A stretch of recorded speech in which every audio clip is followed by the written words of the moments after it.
Summer holidays வந்தாச்சு, நம்ம GT ஹாலிடேஸும் வந்தாச்சு. GT holidays, south India's #1 travel brand.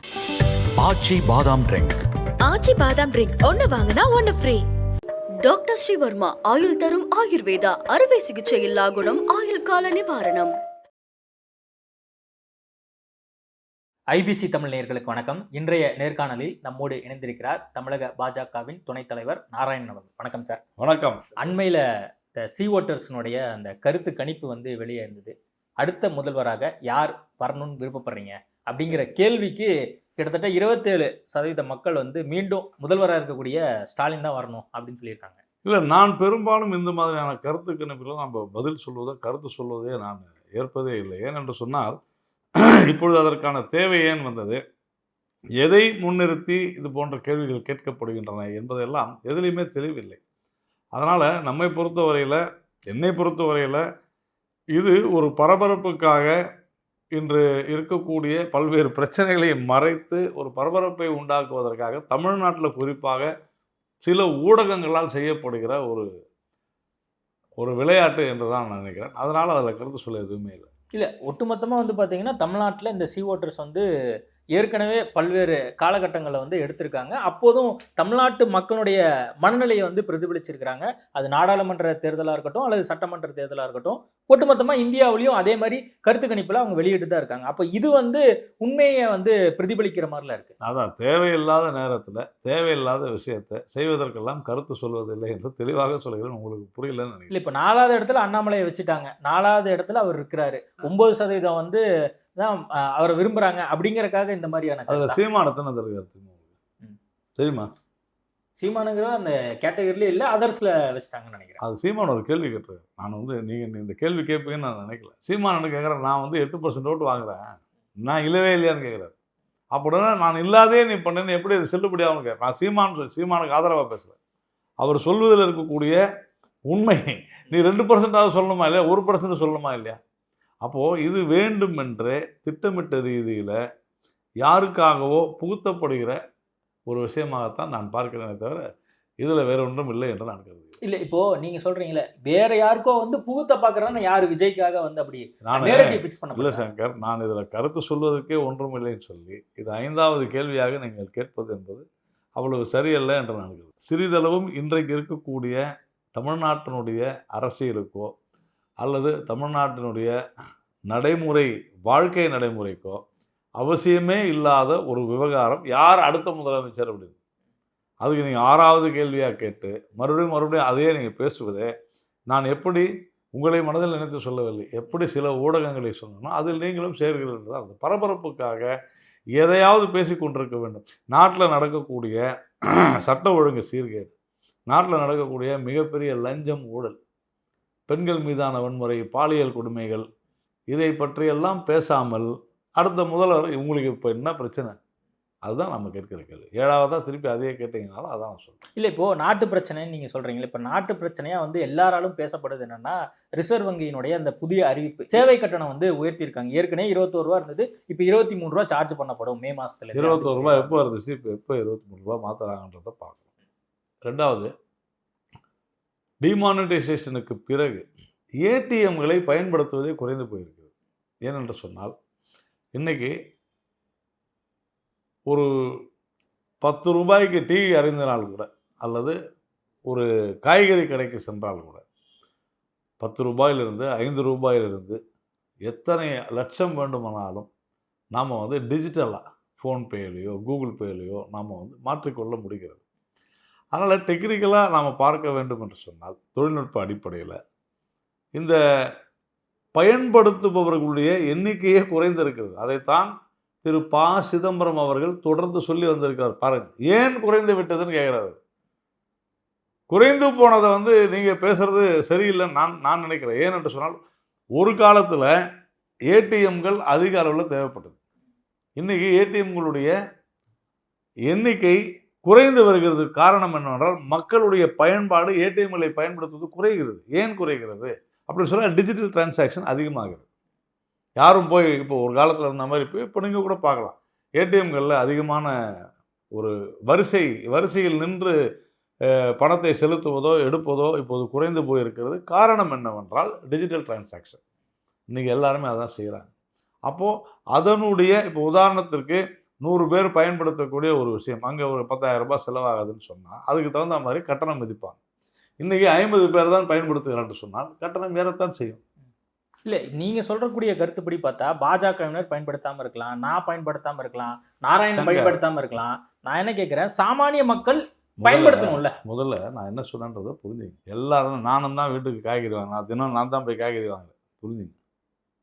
நான் ஆள் அன்பெல்லாம் வைக்கிறது இல்லை. என் வீட்டுக்கு நான் தினமும் போய் காய்கறி வாங்குறேன். நான் சாலைகளில் நான் பார்க்கிறேன், டீ ஆகட்டும் அல்லது ஜூஸ் கடையாகட்டும் எதுவாகட்டும், சாதாரணமாக 10 ரூபா இருந்தோட டிஜிட்டலில் செய்கிறாங்க. இப்போ யாருமே கையில் கேஷ் இருக்கணுன்ற அவசியமே கிடையாது. அந்த அளவிற்கு இன்றைக்கு தொழில்நுட்பம், குறிப்பாக டிமானிட்டைசேஷனுக்கு பிறகு, அதன் பிறகு டிஜிட்டலைசேஷன் டிரான்சாக்ஷன், நான் உங்களுக்கு சொல்லணும்னா பல கோடிக்கணக்கு, உலகிலேயே அதிக அளவு டிஜிட்டல் பணப்பரிமாற்றங்கள் நடப்பது இந்தியாவில் தான். 5 ரூபாயிலிருந்து 50 லட்சம் வரை நடக்கிறது தினந்தோறும். அப்போது இந்த ஏடிஎம்களுடைய அதற்கு கட்டணம் முதல்ல விதிச்சது யார்? ஏடிஎம்களுக்கு ஒரு குறிப்பிட்ட அளவு தான் எடுக்க வேண்டும் நிர்ணயிச்சது எல்லாமே காங்கிரஸ் அரசு தானே, ப. சிதம்பரம் தானே. இப்போ ப. சிதம்பரம் என்ன சொல்கிறார், ஒரு ஸ்டேஜில் அவருக்கு ஓய்வு வந்துருச்சு அவருக்கு. அதனால் என்ன பண்ணிட்டார், திடீர்னு 2020-22 இப்போ கூட சமீபத்தில் சொல்கிறார், ஏடிஎம்ஸ் பிகம் ட்ரை அப்படின்றார். அதாவது ஏடிஎம்களில் கூட்டமே இல்லை. ஏன் அப்படின்னு சொல்லும்பொழுது இன்றைக்கி அவர் சொல்லுகிற காரணம் பொருளாதார ரீதியாக நாம் பின்தங்கிட்டோன்றார். அப்படி இல்லை, இந்த டிஜிட்டல் டிரான்சாக்ஷன் அதிகரித்து விட்டது. நீங்கள் கடைசியாக போய் ஏடிஎம் போனீங்க, ஒரு 4 நாளைக்கு முன்னாடி போனேன். முன்னால் எவ்வளோ நாளைக்கு ஒரு முறை போயிட்டு இருந்தீங்கன்னு கணக்கு போட்டுப்பாங்க. இன்னும் சொல்ல போனால் இப்போ நான் நாடு முழுவதும் சுற்றக்கூடியவன். நான் கையில் பணமே வைக்கிறது இல்லை. என்கிட்ட கார்டு இருக்குது, என்னுடைய வங்கியினுடைய அட்டை இருக்குது. அதுதான், அது இருந்தால் போதும், நம்ம எது வேணாலும். இல்லை சார், டிஜிட்டல் பயன்பாடுங்கிறது அதிகமாக இருக்குங்கிறது ஒரு புறம் உண்மைதான். அதே சமயத்தில் நான் என்ன கேட்குறேன், சாமானியர்கள் இதனால பாதிக்கப்படுறாங்க. இல்லை, அதுக்கான பாஜகவின் நிலைப்பாடு என்ன? நான் இல்லை என்று சொல்றேன். 2 ரூபா அதிகமாக கேட்குறாங்களே அப்படிங்கிறக்காக நான் கேட்குறேன். நான் இல்லைன்னு சொல்கிறேன். இப்போது கேஸ் விலை ஏறிடுச்சுன்னு சொல்கிறாங்க, நான் இல்லை என்று சொல்கிறேன். மத்திய அரசாங்கம் தன்னுடைய அந்த மானியத்தை நிறுத்தி விடுது. மத்திய அரசாங்கம் மானியத்தை நிறுத்தலை. ஏன்? பயன்பாட்டாளர்கள் அதிகரித்து விட்டனர். ஒரு வசதியை 10 கோடி குடும்பங்கள் பயன்படுத்தி கொண்டிருந்தனர் 2014. அதே கேஸ் இணைப்பு வசதியை இன்றைக்கு 25 கோடி குடும்பங்கள் பயன்படுத்துகின்றன. இதனால தான் அந்த வேலை ஏறும். அந்த வசதி எல்லாருக்குமே வருதுன்றது தான் மிக மிக முக்கியமாக நம்ம கவனிக்க வேண்டியது. நான் கண்ட இன்பம் இவ்வையகம் காண்க. அதுபோல் டிஜிட்டல் டிரான்சாக்ஷன் இன்றைக்கி மிகப்பெரிய அளவில் போயிடுச்சு. ஒரு கட்டத்தில் பேங்க் இல்லாத இடங்களில் ஏடிஎம் தேவைப்பட்டுச்சு சில ஊர்களில். அதனால் அங்கே போய் ஏடிஎம்களை அமைச்சாங்க.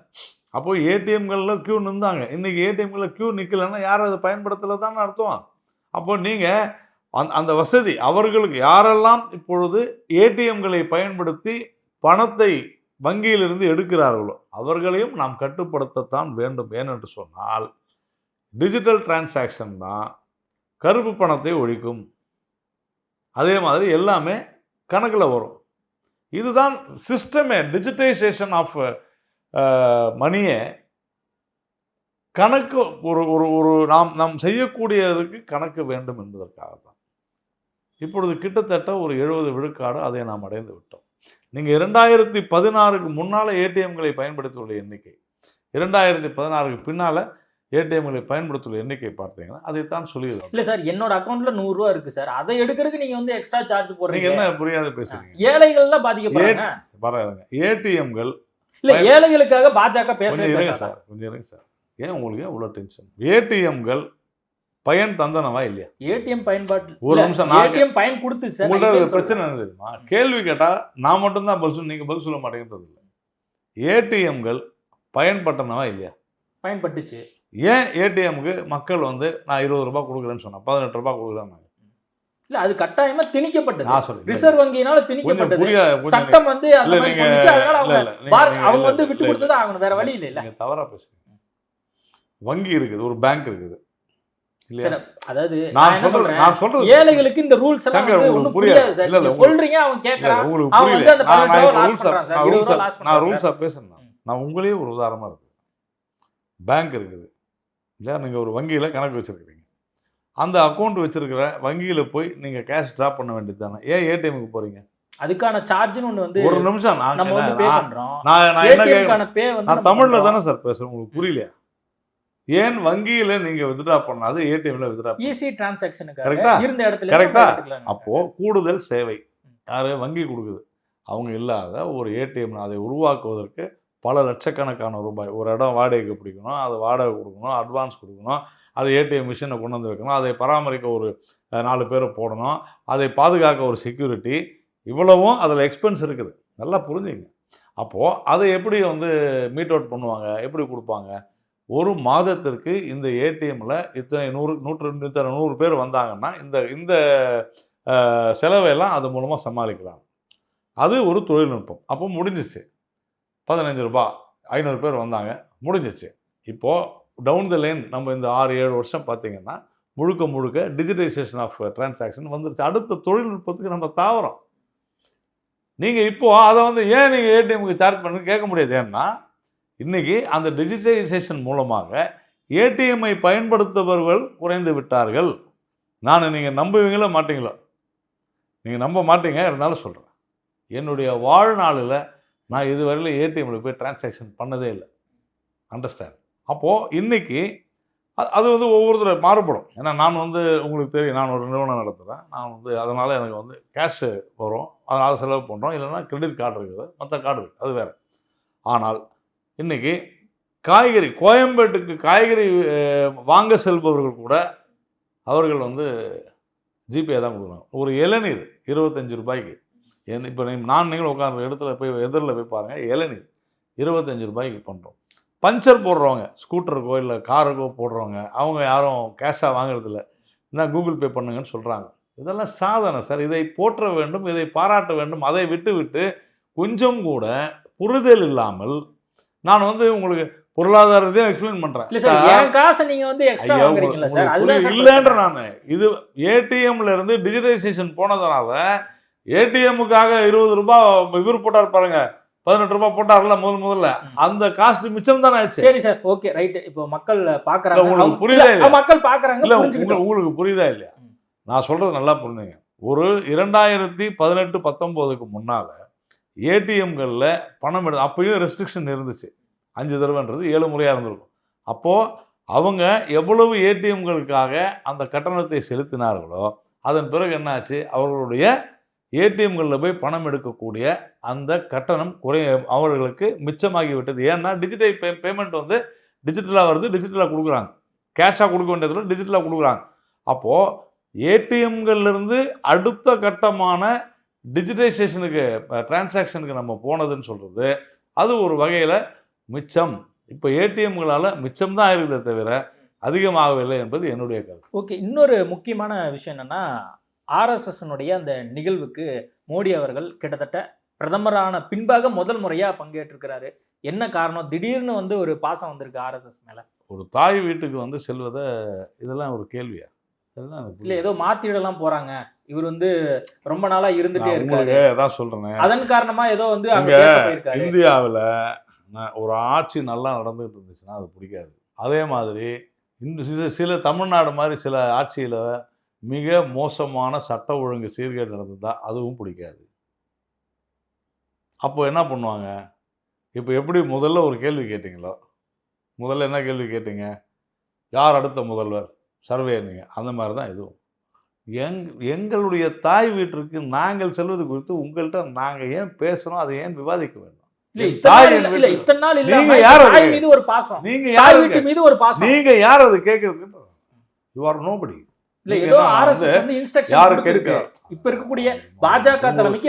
உண்மையிலேயே நான் வந்து வருத்தப்படுறேன். உங்களுக்கு பொழுது போறேன்னா என் தாய் என்னுடனே எனக்கு பொழுது போகாம இருக்கிறது. சஞ்சய் ராவத் சொல்றாரு சார். ஐயா, யாரு சஞ்சய் ராவத்? சரி, அவர் என்ன சொல்றாரு? இத்தனை நாள் இல்லாம இவர் போறாருன்னா சம்திங் ஏதோ வந்து நடக்க போகுது, அதன் காரணமாக அவர் தான் போய் கேட்கணும். என்னை பொறுத்தவரைக்கும் நான் சொல்லிட்டேன், என் தாய் வீட்டுக்கு நான் எப்போ வேணாலும் போவேன். உங்களுக்கு என்ன பிரச்சனை? இவ்வளோ நாள் என் தாய் ஆர்எஸ்எஸ் பிரதமர் மோடிக்குள்ளேயே ஆர்எஸ்எஸ் இருக்கிறது. அப்புறமா நீங்கள் ஏன் இவ்வளோ நாள் போகல, நீங்கள் அடுத்த நாள் நீங்கள் யாருங்க? நான் ஆர்எஸ்எஸ்ஸுங்க, மோடி ஆர்எஸ்எஸ். என்ன உங்களுக்கு பிரச்சனை? எனக்கு உள்ளேயே ஆர்எஸ்எஸ் இருக்கும்போது நீங்க ஏன் போகல? இதெல்லாம் ஒரு கேள்வியா? இல்ல இந்த 15 ஆர்எஸ்எஸ் போகாம இருக்காரு அப்படிங்கறது நீங்க யார் அதை பத்தி கேக்குறதுன்னு கேக்குறேன் நான். அதான் ஆர்எஸ்எஸ் என்னோட இருக்கும்போது நான் ஏங்க அங்க போகணும்? இன்னைக்கு ஒரு அக்கேஷன் போறேன், உங்களுக்கு என்ன பிரச்சனை? இல்ல இதுக்கு பின்னாடி வேற எதுவும் அரசியல் அழுத்தமோ வேற எதுவும் காரணம் கிடையாது. இதுல என்ன அரசியல் இருக்குது? ஆர்எஸ்எஸ் எங்களுடைய தாய் அமைப்பு. நாங்கள் அத்தனை பேருமே ஆர்எஸ்எஸ் உடைய பிள்ளைகள். நீங்கள் ஏன் சென்றீர்கள் என்று கேட்பதற்கு கூட ஒருவருக்கு கூட தகுதி கிடையாது, உரிமையும் இல்லை. இவ்வளவுதான். ஓகே, இப்ப தமிழ்நாட்டுல முக்கிய இன்னொரு விவாத பொருளா மாறி இருப்பது என்னன்னா, அண்ணாமலை மாற்றப்படுவார் அப்படிங்கிற ஒரு செய்தி வந்து ஒன்று போயிட்டு இருக்கு. அதற்கான காரணம் வந்து அண்ணாமலை நேற்று செய்தியாளர் சந்திப்பின் போது என்ன சொல்றாருன்னா, நான் தொண்டரா கூட தொடர்றதுக்கு தயாராகிட்டேன் அப்படிங்கிறத நான் வந்து சொல்லிட்டு வந்துட்டேன் அப்படிங்கிற. அண்ணாமலை எப்போதுமே அதான் சொல்லி, எனக்கு தெரிஞ்சு இதோட 10-15 முறை சொல்லியிருக்காரு இந்த 4 வருஷத்துல. அதுல தப்பு என்ன? எல்லாரும் தொண்டர்கள் தான். நான் எப்படி எங்க பிரதமரே நாங்கள் வந்து அவர் ஆர்எஸ்எஸ் தான் அப்படின்றோம். ஆர்எஸ்எஸ் தொண்டர்கள் தான் நாங்கள்ன்றோம். அப்புறமா நாராயணன் அண்ணாமலை எல்லாரும் தொண்டர்கள் தான். உங்களுக்கு என்ன பிரச்சனை? இதில் எனக்கு புரியல. இல்ல இதுக்கு முன்னாடி அவர் வந்து என்ன சொல்லிட்டு இருந்தாருன்னா, கட்சியினுடைய இந்த வளர்ச்சியை பத்தி பேசினாரு. இப்போ வந்து தமிழ்நாட்டு நலன், கட்சியினுடைய வளர்ச்சி, அதுக்கப்புறம் தான் கடைசி மற்ற விஷயங்கள்லாம் அதைத்தான் பேசினார். நீங்க உங்களுக்கு இன்னைக்கு எப்படி வேணாலும் மிஸ்இன்டர்பிரேட் பண்ணி பேசினா நான் என்ன செய்யணும்? நான் தான் மறுபடியும் சொல்றேன், தமிழ்நாட்டில் இது குறித்தெல்லாம் அவர் இப்படி சொல்லிட்டாரு, அவர் இப்படி சொல்லிட்டாரு, சீமான் அதை சொன்னாரு, விஜய் அதை சொன்னாரு, அண்ணாமலை இதை சொன்னாரு, இப்படி இவர் சொன்னாரு அவர் சொன்னாருன்னு அதுக்கு ஒரு கேள்வி கேட்டு அதுக்கு ஒரு பதில் சொல்லி இப்படியே பொழுது கழிச்சிட்டு இருக்கிறாங்க இன்னைக்கு இருக்கிற மீடியாவெல்லாம். லஞ்சமும் ஊழலும் தலை விரிச்சு ஆடிக்கிட்டு இருக்கிற மக்களுடைய பணத்தை கொள்ளையடித்து கொண்டு இந்த அரசாங்கம் செயல்பட்டு கொண்டிருக்கிறது. திராவிட மாடல் திமுக ஆட்சி. தினந்தோறும் படுகொலைகள் பல நடந்து கொண்டிருக்கின்றன. எங்க பார்த்தாலும் நகை பருப்பு, செயின் பருப்பு, அதையெல்லாம் பேசாம இன்னைக்கு எல்லா விஷயத்திலையும் ஊழல். எதுல ஊழல்? 100 நாள் வேலை வாய்ப்பு திட்டத்தில் ஊழல், மோசடி.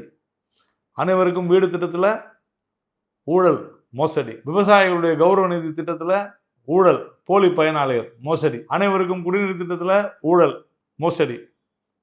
சோலார் மின் உற்பத்தி ஊழல், மோசடி. ஏன்? 7000 மெகாவாட்டு ஆந்திராவில் டாடா பவர் போடுறாங்க, முதலீடு செய்கிறாங்க, 49,000 கோடி. அரசாங்கம் நிலம் கொடுத்து தயவு செஞ்சு வாங்கன்னு சொல்லுது, சலுகைகளை கொடுக்குது. ஆனால் தமிழ்நாட்டில் நீங்கள் போய் நாளைக்கு 1 மெகாவாட்டு மின்சாரம் நான் தயாரிக்கிறேன்னு அப்ளை பண்ணணுன்னு சொன்னால் 25 லட்சம் லஞ்சம் கொடுத்தாதான் அப்ளையே பண்ண முடியும். தெரியுமா உங்களுக்கு? தினந்தோறும் டாஸ்மாகுக்கு போகக்கூடிய குடிமக்களிடம் டெய்லி 10 ரூபாய் 20 ரூபாய் கேவலமான ஒரு ஊழல். இதையெல்லாம் பேசாத, சும்மா அண்ணாமலை இப்படி சொன்னாரு, விஜய் இப்படி சொன்னாரு, இதுதான் வந்து ஜேர்னலிசம். அண்ணாமலையினுடைய அந்த நான் கேட்பது நாட்டு மக்கள் அதெல்லாம் ஏங்க அவர் எப்படி பேசுனா உங்களுக்கு என்ன? இதை ஏன் பேச மறுக்கிறீங்க? நீங்க ஒண்ணுமே வேணாம் சங்கர், கடந்த 1 மாத கால தொலைக்காட்சிகளுடைய விவாதத்தை எடுத்து பாருங்க. தினந்தோறும் நடக்குதுல்ல. நான் இந்த நாட்டு மக்களுக்கு அறிமுகமானதே பெரும்பாலும் அது மூலமாக தான். உங்களுக்கும் தெரியும். நீங்கள் சங்கர் வந்து காவேரியிலையும் மதிமுகத்தில் இருக்கும் போதிலிருந்து எனக்கு தெரியும் இல்லையா? நீங்கள் என்ன பார்க்குறீங்க. நான் தவறாக சொல்லவில்லை. ஆனால் எப்படி நடக்குதுன்னு பாருங்க. திராவிட மாடல் திமுக ஆட்சியில் ஊடகங்கள் எப்படி நடந்து கொண்டிருக்கின்றன பாருங்க. தமிழ்நாட்டில் நடக்குது. அதே சமயத்துல செய்திகளா விவாதம் பண்ண முடியல. ஏன் உங்களால கருத்து கேட்க முடியல? செய்தி சொல்வது வேறு, கருத்து கேட்பது. விவாதம் என்பது பல பேருடைய கருத்துக்களை வெளிக்கொண்டு வருவது. சரிதானே? இந்த ஒரு 4 வருடங்களாக நீங்க எடுத்து பாருங்க. தினந்தோறும் அண்ணாமலை மாற்றப்படுவாரா, எடப்பாடி மாற்றப்படுவாரா, அதிமுக கூட்டணி என்ன ஆகும், அதிமுகவில் பிளவா, இதெல்லாமா ஒரு விவாத பொருள், விவாத தலைப்பு. ஒரே ஒரு நாள் திமுகவில் மிகப்பெரிய பிளவு ஏற்பட்டிருக்கிறதுன்னு ஒரே தலைப்பாக்க சொல்லுங்க. நான் பேரை மாத்திக்கிறேன். அப்படி நடந்தா வைப்பாங்க சார். நடக்கக்கூடாதுன்னு நினைக்கிறீங்க? நடக்கக்கூடாது. அங்க எவ்வளவு பெரிய பிரச்சனை நடந்து தானே இருக்குது இல்லையா? உங்களுக்கு அப்போ திமுக எல்லாமே கட்டுக்கோப்பா இருக்குதா? அந்த மாதிரி செய்திகள்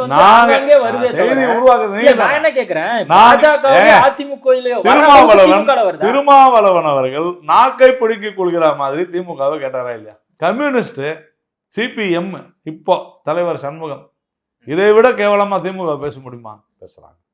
பண்ருட்டி வேல்முருகன் யார்? யாரு யாரு? தமிழக வாழ்வுரிமை கட்சி தலைவர். ஏன் திமுக உறுப்பினர் இல்லையா அவரு?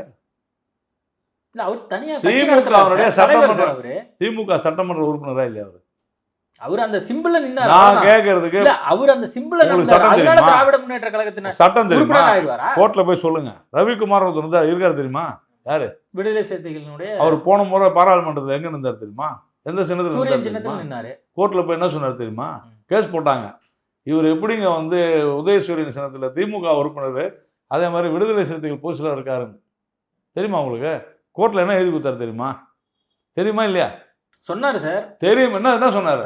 என்ன சொன்னாரு? திமுக உறுப்பினர் தான் சொன்னாரு. நான் விடுதலை சிறுத்தைகள்ல இல்ல, நான் திமுக உறுப்பினர். அப்புறம் நீங்க சொல்றீங்க அவர் இன்னொரு கட்சி. கொஞ்சம் கூட வெக்கமாவே இல்லையா இங்க இருக்கக்கூடிய மீடியாவில்? வேல்முருகனை குறிப்பிடும் போது திமுக சட்டமன்ற உறுப்பினராகத்தான் குறிப்பிட வேண்டும். மக்கள் தேர்ந்தெடுக்கக்கூடியவர். அந்த சின்னத்துல ஒரு திமுக சட்டமன்ற உறுப்பினரை சபாநாயகரை பார்த்து இவ்வளவு தூரம் பேசுகிறார் என்று சொன்னால் வெட்கமாக இல்லையா? அதிக பிரசங்கித்தனமாகன்ற வார்த்தை யாரும் சொல்லுவாங்களா சார்? அந்த அளவிற்கு முதலமைச்சருடைய மனதை புண்படுத்தியத ஏன் நீங்க விவாதமா எடுக்கல? ஆனா அதை விட்டுட்டு விஜய் இப்படி சொல்லிவிட்டாரு, அண்ணாமலை இன்னைக்கு பிரஸ் மீட்ல சொன்னாரு, என்ன சார் அதெல்லாம் ஒரு பொறுப்பே இல்லையா? திமுக அடிவருடிகளாக சில ஊடகங்கள் செயல்பட்டு கொண்டிருக்கணும் இல்லையா? உங்களால் பதில் சொல்ல முடியாது. ஏன்னா நீங்கள் ஐயோ நம்ம மீடியாவை பற்றி சொல்கிறாங்களே அப்படிலாம் இருக்காதுங்க. மீடியா நியாயம்னா நியாயம்தான். எல்லாருக்கும் பொறுப்பும் கடமையும் இருக்க வேண்டும். யார் அந்த சார்? அப்படியே மறந்து போச்சா? முடிஞ்சு போச்சா? செயின் பறிப்பு. எத்தனை பேர் வந்து செயின் பறிப்பு கொடுத்து விவாதம் பண்ணாங்க? அதில் எவ்வளோ இருக்குது? சவுக்கு சங்கர் உங்களை விமர்சனம் பண்ணதுக்காக சவுக்கு சங்கருடைய வீட்டில் கொண்டு போய் மலத்தை தெளிச்சாங்களே, மலத்தை அள்ளி கழுவி ஊற்றினார்களே. எந்த மீடியாவது எந்த ஒரு தொலைக்காட்சியிலாவது இது குறித்து விவாதம் செய்தார்கள்? சவுக்கு சங்கர் நான் உட்பட, எங்கள் தலைவர் அண்ணாமலை உட்பட, பிரதமர் மோடி உட்பட எல்லாரையும் விமர்சனம் பண்ணார்.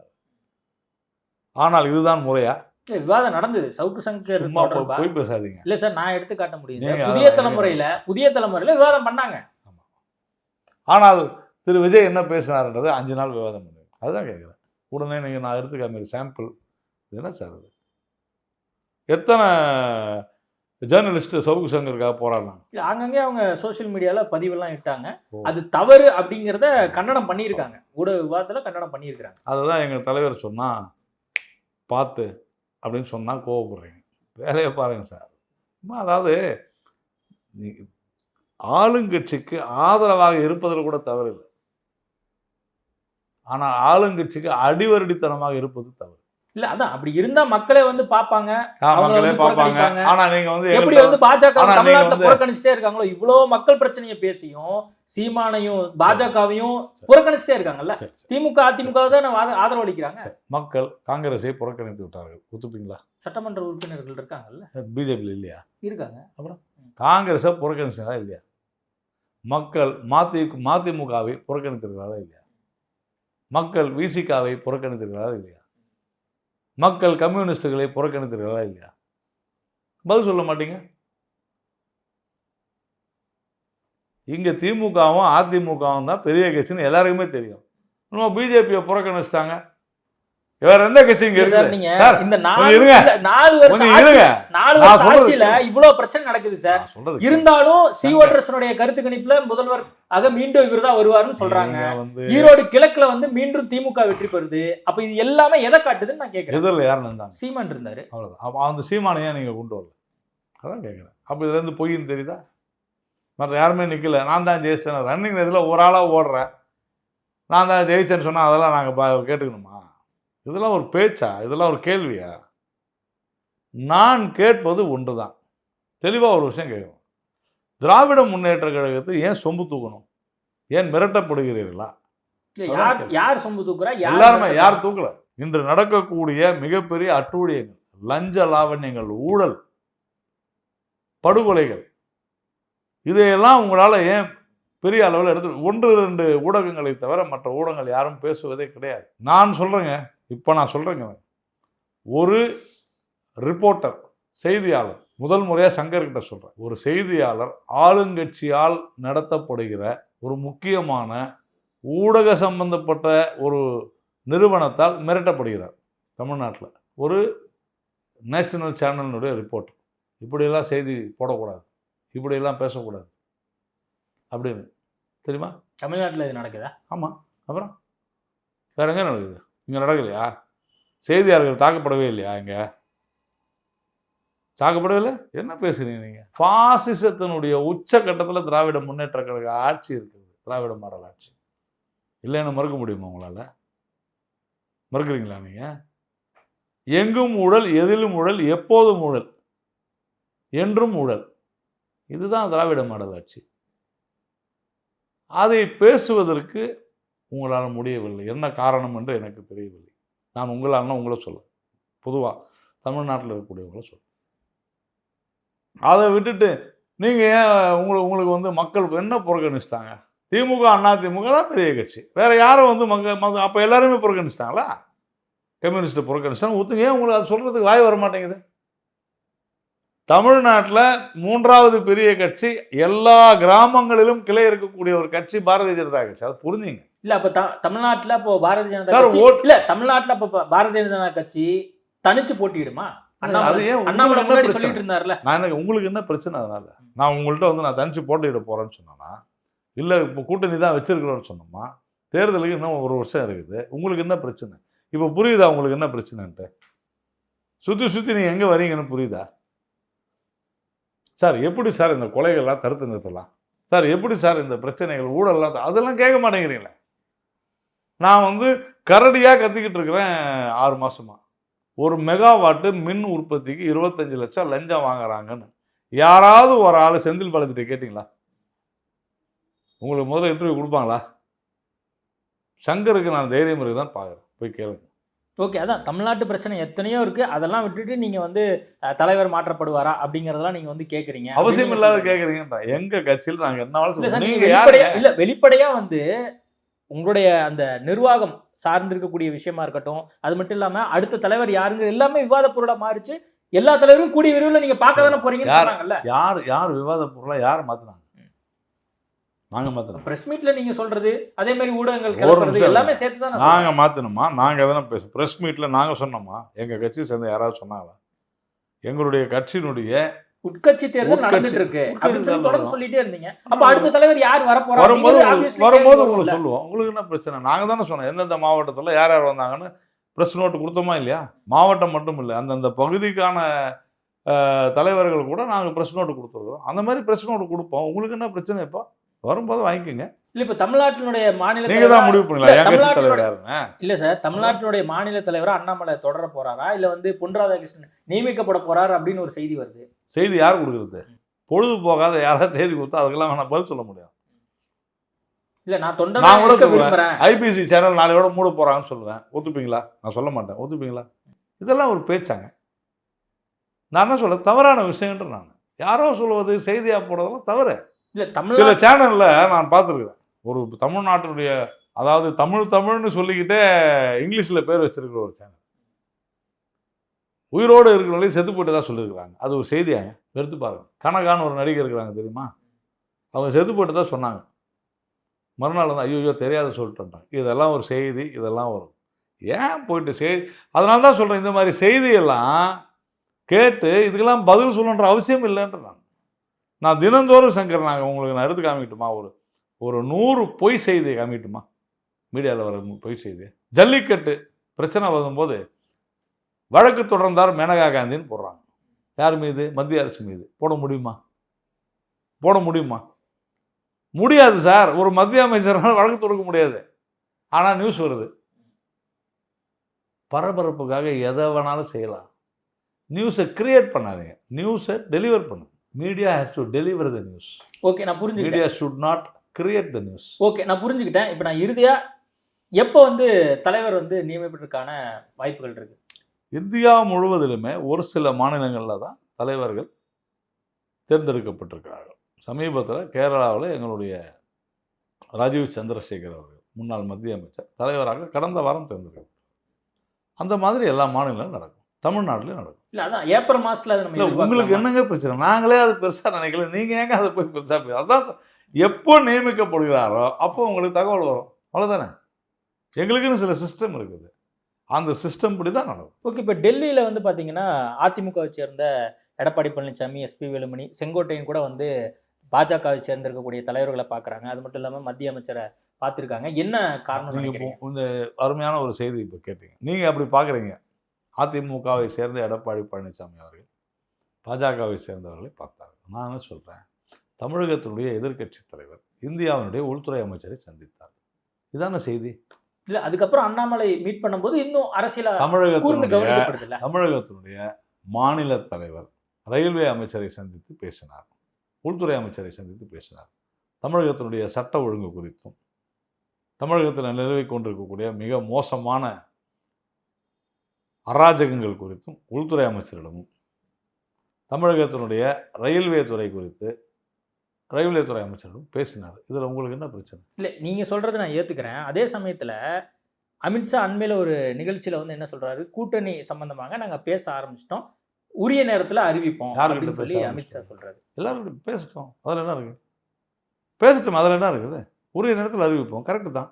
இல்ல, அது அதிமுகவை தானே புரிந்து கொள்ளப்படுகிறது. ஏன்னா செங்கோட்டையன் வந்து மீட் பண்றாரு, இபிஎஸ் மீட் பண்றாருன்னா அப்ப அப்படிதான். ஒரு நிமிஷம் புரிஞ்சுங்களா? நீங்க புரிஞ்சுக்கிறதுலாம் நான் பதில் சொல்ல முடியாது. நீங்க எப்படி வேணாலும் புரிஞ்சுப்பீங்க. நான் தான் முதலே சொல்றேன், உங்களுக்கு பொழுது போகாத எதை வேணாலும் கேட்பீங்க. அதெல்லாம் என்டிஏ ஆட்சி 2026 தமிழ்நாட்டுல அப்படின்னு சொல்லி இதைத்தான் எங்களுடைய மாநில தலைவர் அண்ணாமலை அவர்களும் சொன்னார். தேசிய ஜனநாயக கூட்டணி ஆட்சி தமிழ்நாட்டில் 2026 வரும். அதை தான் அமித்ஷா அவர்களும் சொல்லியிருக்கிறார். நானும் அதைத்தான் சொல்லியிருக்கேன். இல்லை, இப்போ அதிமுகவோட பாஜக இப்போ கூட்டணி வந்து தயாராகிடுச்சு. அப்படி உங்களுக்கு நாங்கள் யார் கூட கூட்டணி சேருவோன்றதை கண்டிப்பாக தேர்தல் காலத்தில் சொல்லுவோம். உங்களுக்கு ஏன் அவ்வளோ பிரச்சனை, அவ்வளோ ப்ரெஷர்? இல்லை, ஊடகங்களுக்குலாம் வந்து நிறைய செய்திகள் தேவைப்படுது. நான் அதுதான் சொல்கிறேன், ஊடகங்களுக்கு இந்த மாதிரியான செய்திகள் தான் நிறைய தேவைப்படுகிறது. மக்களுக்கு கொண்டு சேர்க்கணும்ல.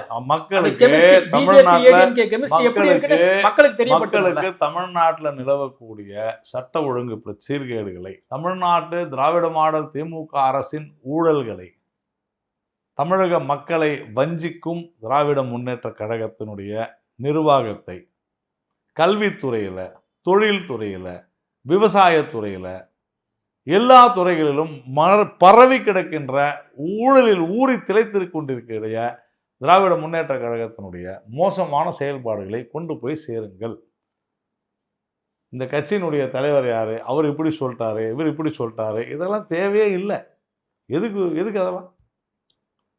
தினந்தோறும் ஒருத்தர்கிட்ட போய் கேட்குறது, பேட்டி எடுக்கிறது, இது குறித்து உங்கள் கருத்து என்ன? அப்போ கேட்ட கேள்வி பதில் சொல்கிறார், உடனே அடுத்த யாரை பற்றி சொன்னால் அங்கே போய் சொல்கிறது. இது மாதிரி உங்களை சொல்லிட்டாரு அண்ணாமலை, திருப்பி அவர் அப்படின்னு அங்கேருந்து இப்படி சொல்லிட்டாரு விஜய். சார், இதுக்கு பேர் என்ன? ஊடகமா?